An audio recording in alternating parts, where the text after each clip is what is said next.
Welcome to my seminar on assessment and some of the practical things we need to be considering around effective assessment.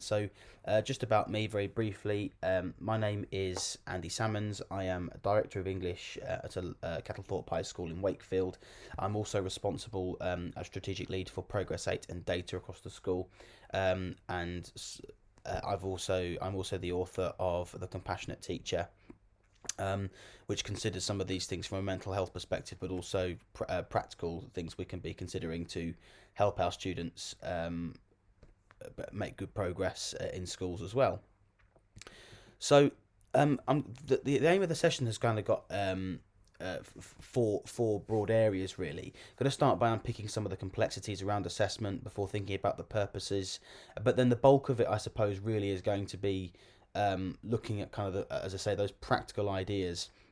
But I think in teaching now, as cognitive science increasingly becomes an important part of the conversation, I don't think that it's effective enough just to kind of drop in a load of things you can go and do tomorrow all the time. I think it's because you run the risk of not necessarily understanding the thinking that kind of underpins it as well.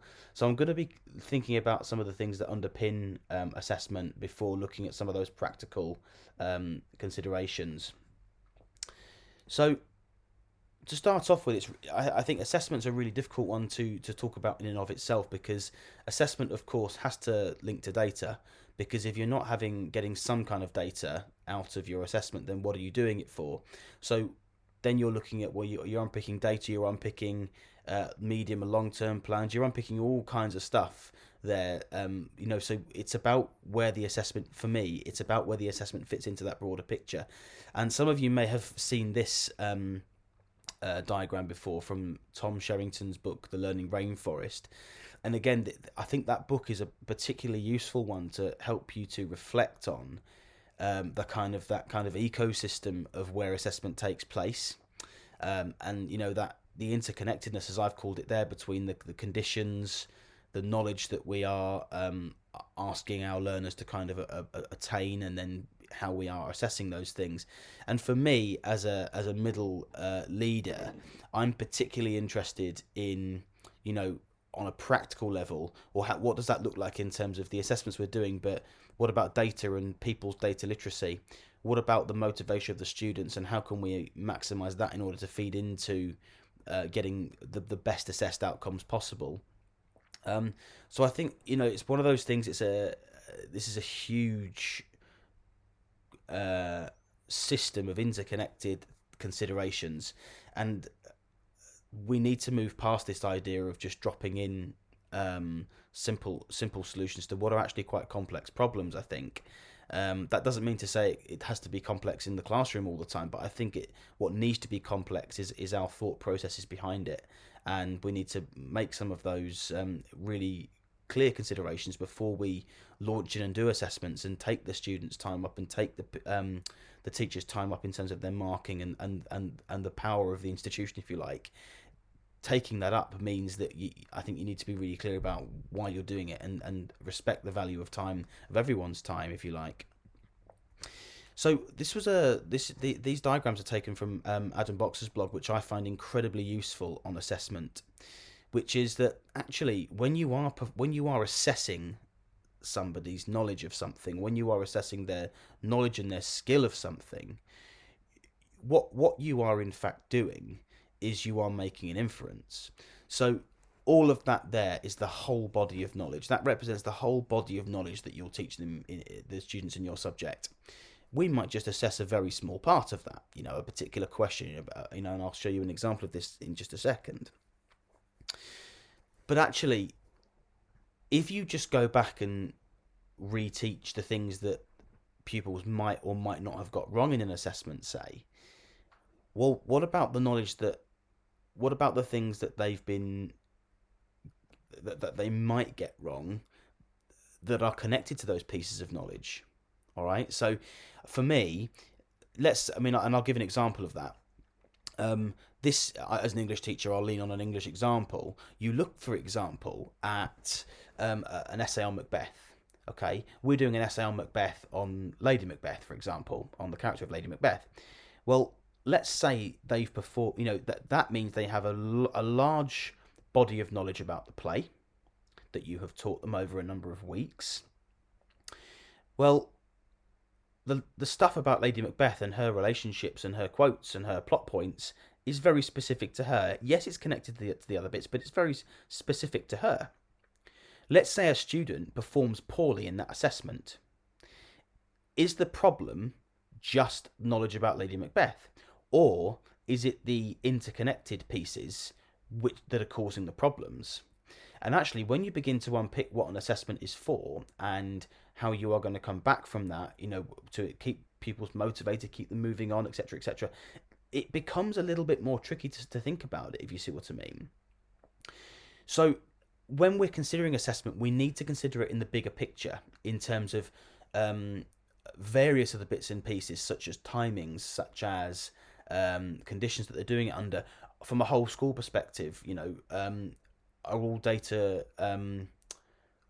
drops in sync, and does that link to the medium term plans, and so on and so forth. So when you actually drill down into what an assessment is, it's quite tricky to think about. Well, all right, that's fine, we've done that assessment on that particular thing, but where next? What do we do with that information?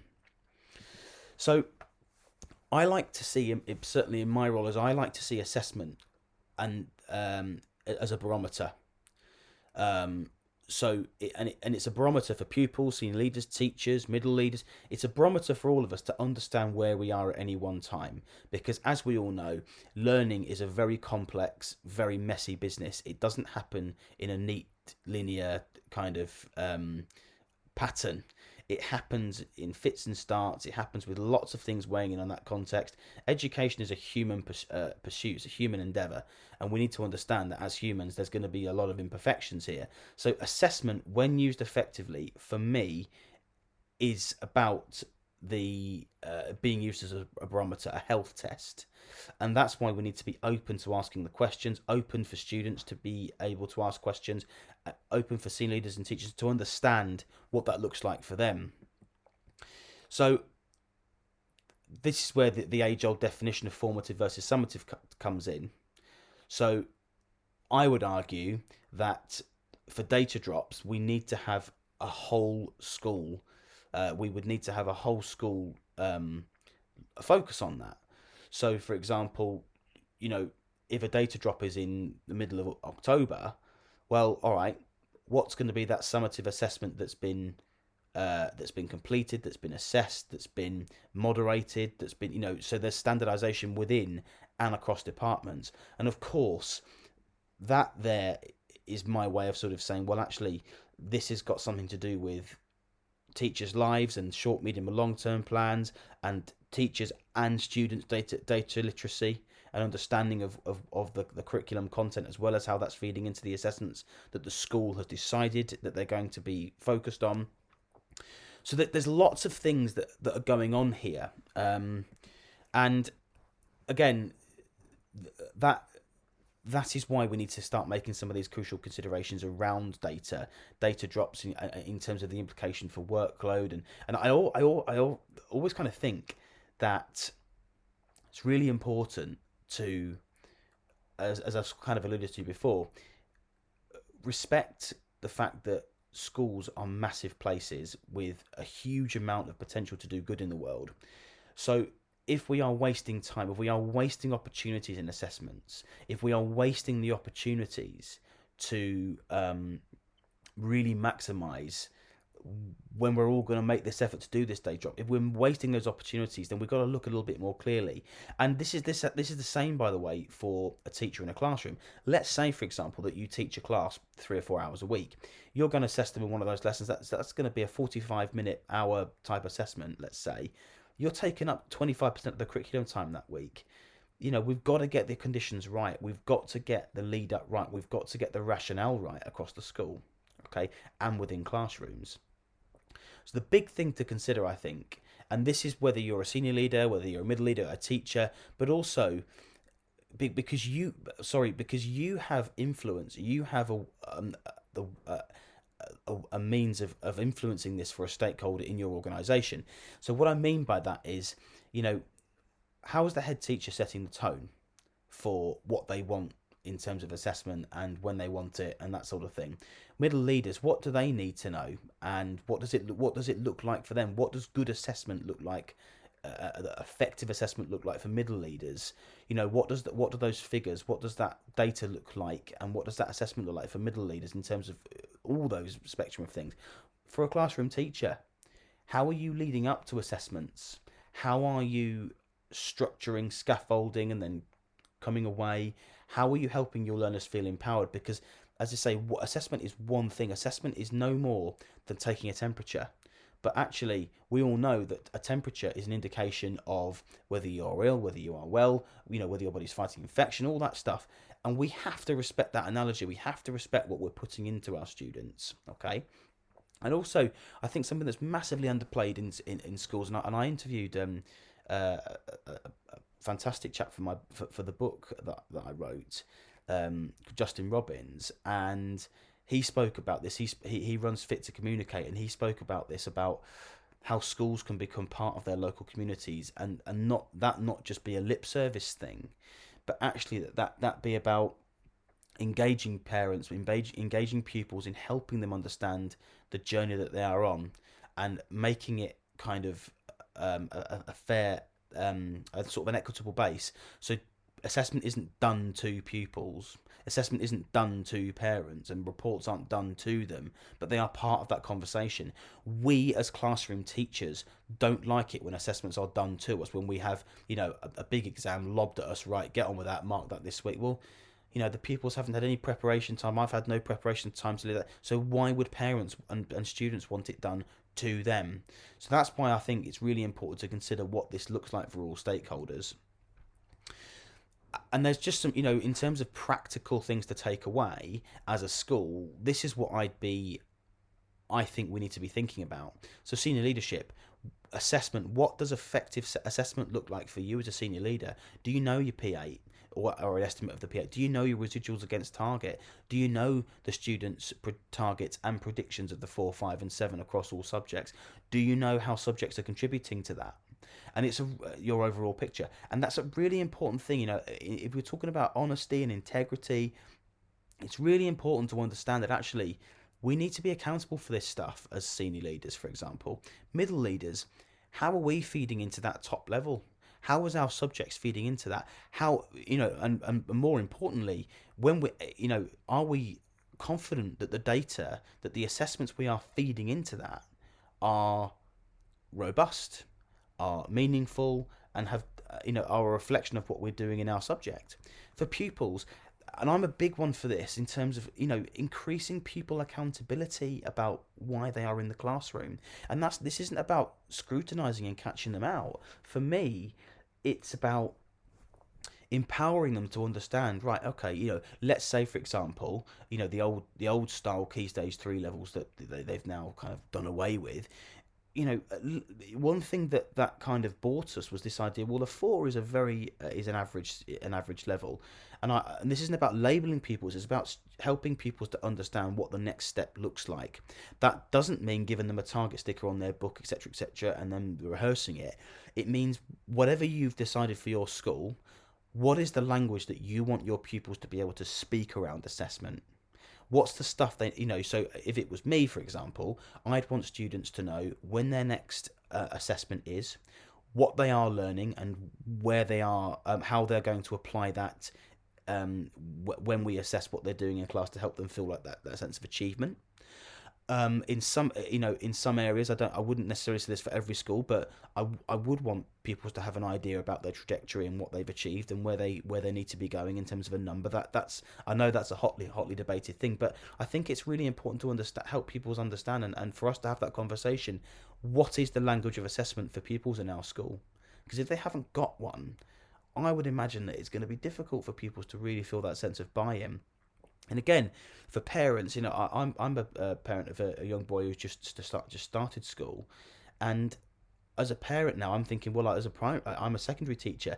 He goes to primary. I'm not in the know about primary assessments and his end of school. So I'm looking on with interest actually as to when we first get his report, um, and how we are, how the school helps us to understand his progress. Well, what do schools do to help parents understand the progress of their pupils? Are teachers, for example, emailing home and giving a bit of a steer on on a recent performance? What does that conversation, what does that look like? And I think these are really good things to be aware of. So here are some things as I say, the bulk of this, I really want this to be about um, practical considerations. So as a middle leader, this is what I've done. But I think if you are a classroom teacher and don't necessarily have a TLR, you're not a head of department. This is worth raising with your head of department in terms of units of work. So when I came into my school, we've got fantastic teachers at my school, and we'd had some good, good pockets of good outlines of learning and medium term plans. But actually, it didn't feel to me from an outsider. This is why it's good to have outsiders in schools, I think, that there was a real rationale for every scheme of work. And and the first thing I did was, right, even if we're going to ditch a scheme of work, or we're going to rehash it, or we're going to completely reimagine everything, I want all medium term plans to look like this. So they fit on one or two sides of paper, and I want every scheme of work to look like this. We need to have a clear week outline. It needs to have a driving question for that week. So not that's our version for me of a learning objective. I think it's a question that they should be able to answer, whether that be a very specific answer, or whether that be um, a to what extent type discussion question. I'd expect we need to have that integrity with teachers to say that you need to cover this content in the book this week. This is the content coverage. Tier 2 vocabulary to drive uh, precise expression. Alex Quigley does some amazing work on vocabulary, and I'll be honest, when he first started with vocabulary, I genuinely thought it's one part of a much bigger picture. But actually, vocabulary is the thing. It's not a thing. It's the thing for pupils to kind of really unlock that understanding and that academic language that we would like them to use to be able to succeed.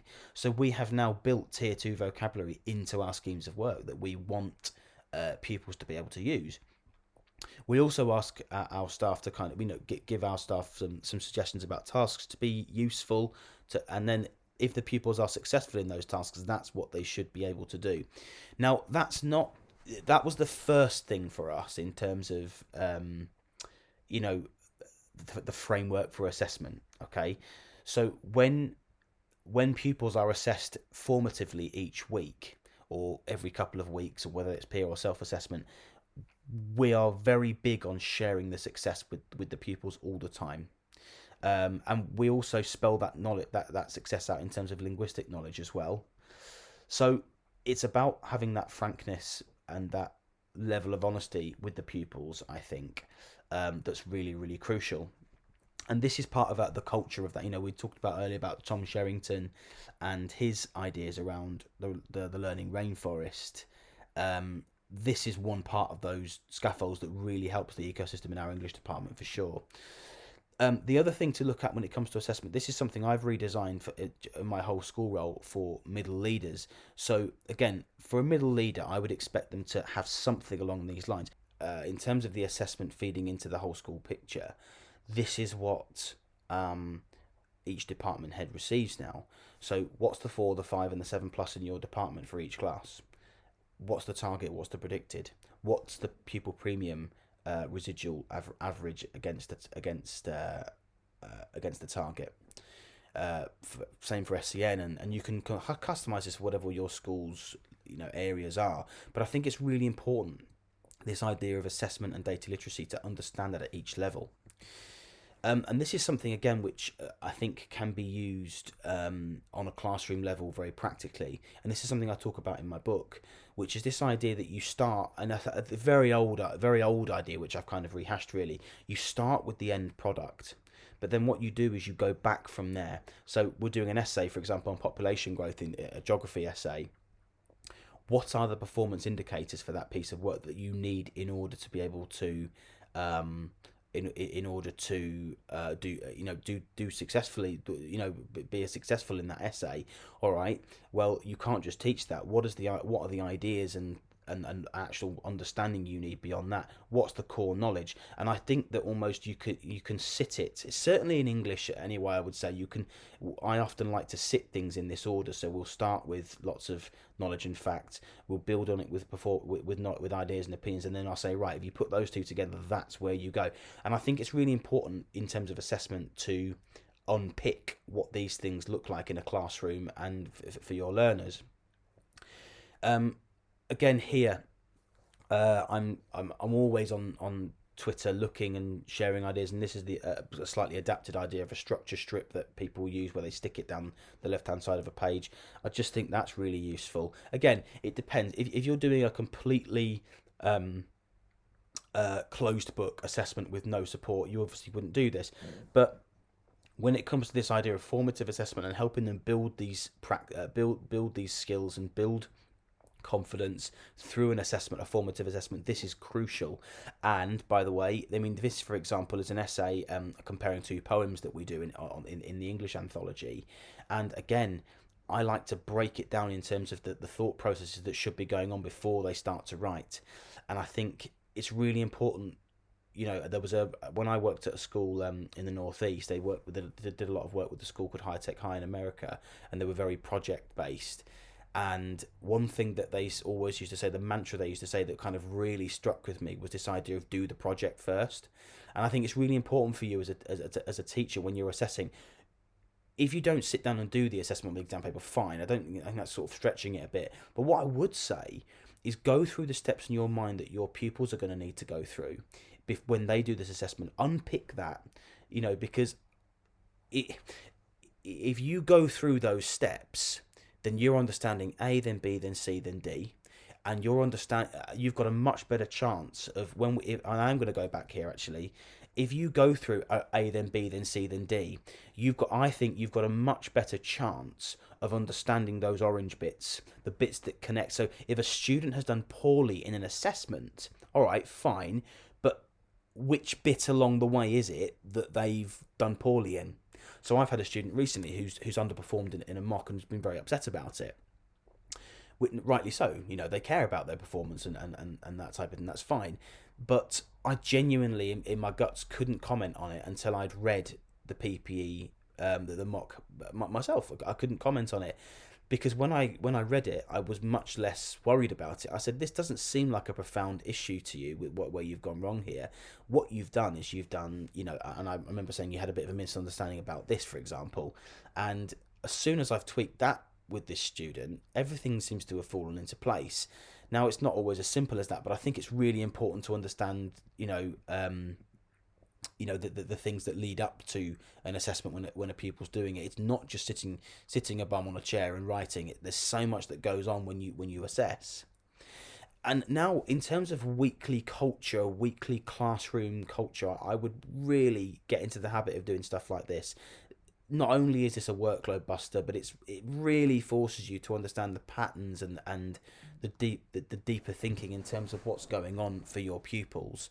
And I think that's so important to respect that. So where are those misconceptions? Where are the next steps? And I think if you start to see your pupils as as individuals, as part of this bigger ecosystem, then I think what you can do is they feel like you're watching them a lot more. They feel like they're involved in the process a lot more.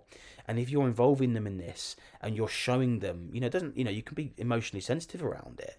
But I do think if you're involving them and saying that's where you are, that's where you need to go next, it's all about improving the language of assessment in your classroom, I think. Again, I think culture of recall is absolutely key. Successive relearning. A colleague of mine, Christian Still, calls it. Who runs the Remember More app, which is a fantastic app to look at if I was you and interested in this knowledge building curriculum, knowledge rich curriculum that we're all striving for. I think culture of recall is key, and it doesn't need to be anything special. Just I often explicitly make links between, if we're doing a poem, how does this link to the character of such and such in an earlier play, or how is this different? And I'm sure there's concepts, in all subjects that this applies to. Again, culture of recall, very simple. Roll the dice twice, locate a squared. And I couldn't believe it. I did this last year with a group of pupils who I really struggled with them as the teacher. That I couldn't get on with them very well at all. But it was fantastic when they did. They were just different. Like, it was transformative. They loved it, and I think you forget sometimes they like to play games. They like to challenge themselves in that way, which is quite nice.